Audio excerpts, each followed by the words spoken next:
is so weird. This is the first time I've talked to the computer like this. Hi, I'm a parent. My name's Sally Partlow, and actually the student that was just up, I'll piggyback on her a little bit. We talked about that in our group too, about layering. Do we layer too much and lose our focus? And I think that's a very interesting point that needs to be discussed. You know, what are we focusing on, and how can we bring things in without losing a core focus? Because there's limited time and resources during the day, and how much can we ask of the teachers and the students, to be quite honest. But when I was coming up here, I was going to talk about the reason that we chose collegiate and what job it does for us. And I think at the core, we talked in our group how technology is just constantly changing. So you really can't prepare my children for what's going to be happening 5 or 6 or 7 years down the road with jobs or technology, because that's changing so quickly. So really at the core, what I look for is for my children to have these basic competencies: resiliency, risk-taking, confidence in themselves. These are the things that are going to get them in this changing world, and to be able to deal with the change and be successful. There was, I'm a graduate of the University of Richmond, which is right down the road, and there was a story a couple years ago in one of our alum magazines about an alumni who majored in English.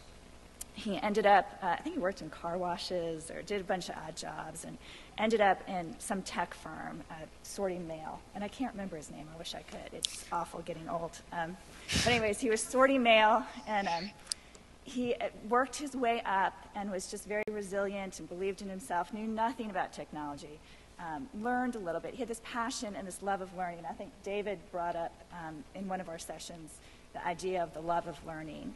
And that's really, what I want my children to have, and I think that's what's going to make them successful no matter what college they go to, or whether they backpack through Europe for a year and do something entrepreneurial. It's a love of learning and a passion of learning in life. Anyways, he goes on, he ends up, his wife and he have their first baby. He ends up convincing her she must have loved him a lot, because he took every penny they had, and they became very in debt, and he bought this company. And he sold it, I think, to Google. They're in Manhattan. But what was interesting to me is he's a millionaire. He's helping Google to run this company.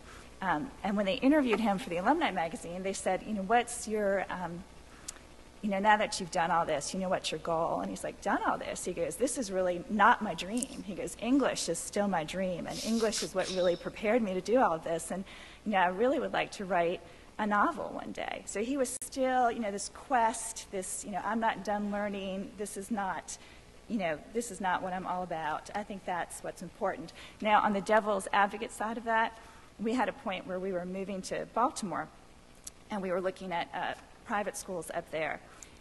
When I came to looking at private schools, I would have loved to have said, I walked in and was like, where is there this inspiring love of learning? Where do I feel that? That wasn't what we did at all. I had these numbers in front of me, where the children went to school, what their test scores were. Those were the only tangible things that I could put in front of me to compare these different private schools. So there's almost like a cultural, I think one of the, I can't remember which college educator was with us, but she was saying she almost wishes we could have a list, not of where the kids went to college, but what they had done later on in life. That, it didn't really matter whether you went to Dartmouth or Emory or VCU, but it's what you did with that information you gained. And wouldn't it be interesting for Collegiate to publish what our graduates were doing at 25, 26, and 27? And maybe there's some sort of cultural shift that Collegiate could be a part of as well, because it is hard as a parent when you go someplace that you know nothing about. You're going to look at those tangible scores. You're going to look at what percentage they scored on this test or that test, or where they're going to school. So it's just a thought. And then one other thing. I'm a talker, as you can tell. But one other thing. When I sat in these meetings, and they were wonderful, I had a little bit of a question about, we're trying to get some discord, some different thoughts. But as I looked around, all the parents and all the teachers that I saw there were all people I see all the time, helping out, that love Collegiate. Are we asking the right people some of these questions? And do we need to think about what sort of pool we're asking the question to? Great points on all fronts. I don't, and I think the point counterpoint is it really nailed a lot of the crux of the question. And always the interesting thought experiment is if collegiate really prepared people for lifelong learning and this love of learning, would that be at odds with college success? And if it was, and college numbers went down, what would happen?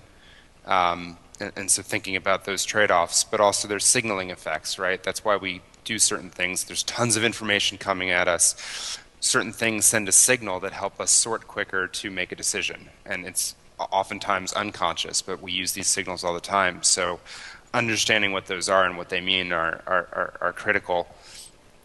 I still think it comes down to that crux of it, which is what you started to get at, which is really what we want is success in life. And hiring a great college has been historically seen as a way to get that.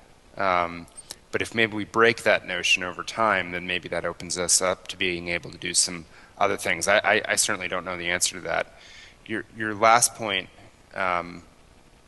was really interesting though as well, and this is why this is where I think part of the blind spot of disruptive innovation theory applied to an independent school exists, or an independent school like collegiate anyway, which is that you're only serving a narrow niche, and that's on purpose. And so one of the things that dooms successful enterprises or countries or whatever else is that they listen to quote-unquote their best customers, over time leaving behind people that they no longer they increasingly serve less and less or less and less well. And that's almost intentional at collegiate. And so that creates an interesting dynamic. But you do have an opportunity, I think you're right, which is people that maybe have disengaged a little bit from the school or something like that. Those are the people you really want to talk to, because you need them in the room too in 10 years from now if collegiate's still to be a successful place. And if somehow you lose them, that's probably where your first big risk is. Great. Thank you very much. Thank you.